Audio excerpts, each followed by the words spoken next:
Good day, it's nice to have you here and to know that you are interested in systemic work and working with a system board.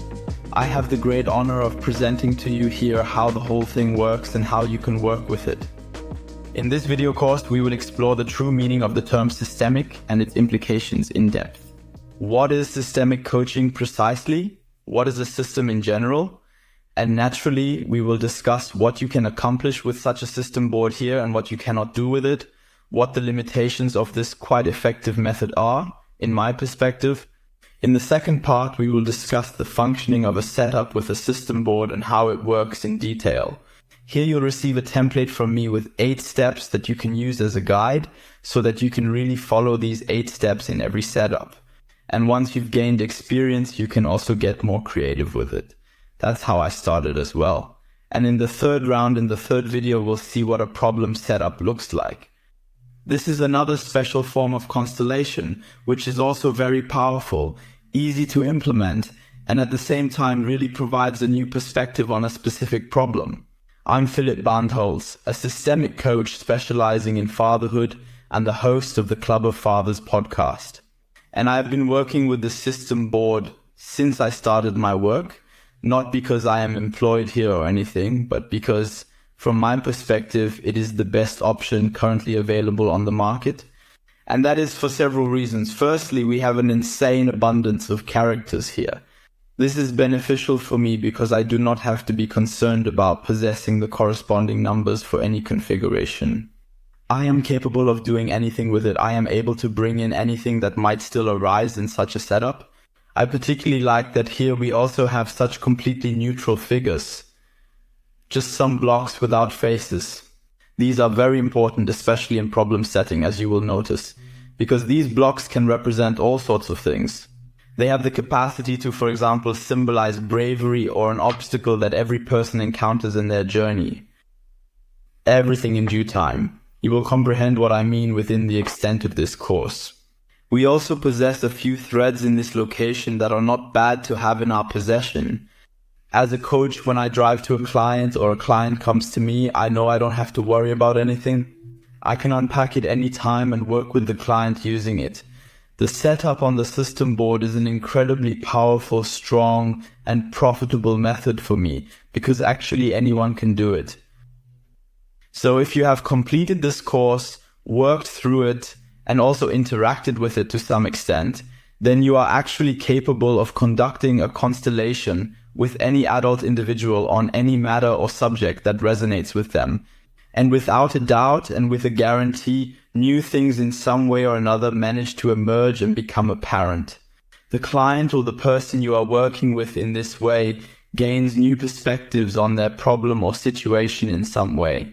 And often that alone is already helpful to them. But in many cases, even more happens. In many cases, the client comes, and I will now always refer to the client. You can simply imagine the rest. Either to find a solution to his problem himself, or to understand how he must deal with his situation from now on. Occasionally, this kind of configuration requires some time to stabilize, and as time goes by, something appears to occur in the system almost like magic, solely due to the individual's unique impact on the system. What precisely is a system and what does a systemic perspective signify or indicate? You are part of many, many systems. You are part of your nuclear family, so your wife if you have one, your husband if you have one, and children. But you are also part of your original family, your parents, you and siblings if you have any. You are affiliated with a school, a company or an organization, and you belong to a specific profession. You may be a member of a sports club or any other association, and all of these entities are systems. Your neighborhood is also a system. The place where you live is a system. And now, if you look at your family, because that's easier, you could write down all these system members. Father, mother, myself, my brother, for instance. And in the context of systemic coaching, we pay attention to how such a system functions and where such a system may encounter problems, difficulties or challenges that need to be addressed and resolved. And we always look at 3 factors. The first thing we can examine is the topic of attachment. Attachment is regarding the relationship between 2 individuals in the system, for instance, between mother and child or between boss and employee. What is the bond between the two? And you will notice the bond can be too weak, but it can also be too strong. When the bond between employer and employee is excessively strong, it indicates that the employee is experiencing pressure in some aspect, for instance. Or if the bond between mother and child is too strong, it means that the child cannot freely unfold due to the mother's binding. Attachment must be healthy, just like the second topic, namely balance. Balance is about the theme of giving and taking. You may have experienced a relationship where you put in a lot of effort, but the other person didn't give back as much. At the same time, it is also possible that someone is unable to receive. For instance, a brother may have deep love for his sister, but the sister blocks it and does not accept that love. So, what does the balance between giving and taking look like in the system? And the third thing we will look at is the order. This is about a form of hierarchy, but it's also about who has their place where, and whether that's okay for everyone, and whether the whole thing is stable. For instance, we have an issue here, or we also talk about a condition when a child leads the family instead of the parents. In companies, there can be disruptions in order, for example, when a new employee joins the company with higher qualifications than an employee who has been with the company for 15 years. First of all, we have a problem. How does the order in the system stabilize here? And that is an important characteristic of systems. They have a tendency to stabilize. And that is ultimately what we refer to as being stuck, where we state within the system we do not know what else to do. I do not know what else I can do. And then I seek out a coach. And the systemic coach then sets up your system with you on a board, for example, to visually represent and analyze it. What topics or issues can I work on with a system board then? Basically almost any, because every problem is somehow systemic in some form.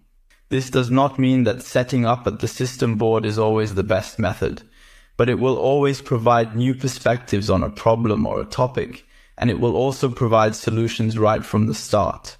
For me personally, in my work as a coach with fathers, it is often something I do right at the beginning, because it not only provides the client with more clarity and solutions directly, but also deepens my understanding of the problem simply by being able to see all the elements of his family and where he locates them.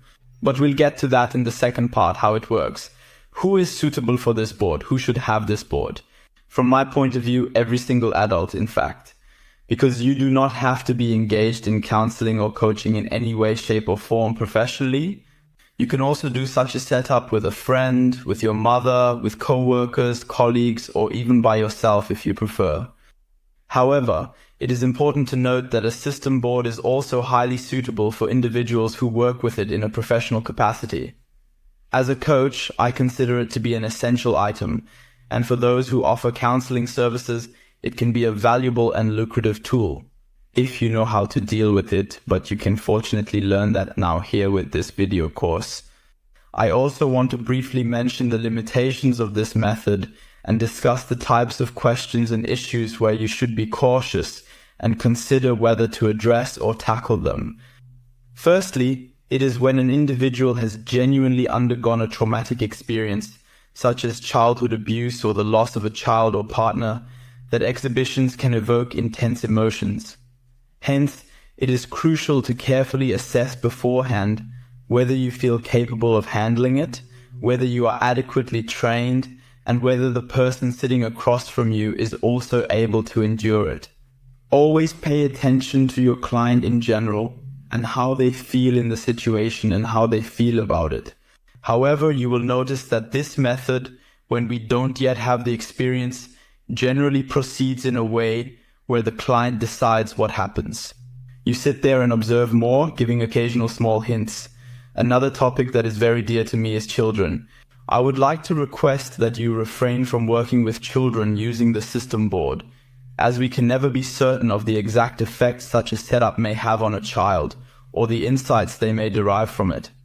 You can make an exception if you are working in an educational setting. For example, when I worked in the daycare center, I once did a small setup with two girls who were arguing and not getting along. I arranged each girl with both girls, so they positioned themselves and the other girl, and then the two dolls conversed with each other, and afterward, the two were able to get along. This is a simple situation where you can't make mistakes. However, please avoid doing family constellations and similar activities involving children. Alright, you're likely already very curious about how precisely this process works with such a setup, and I will demonstrate it to you in the upcoming video.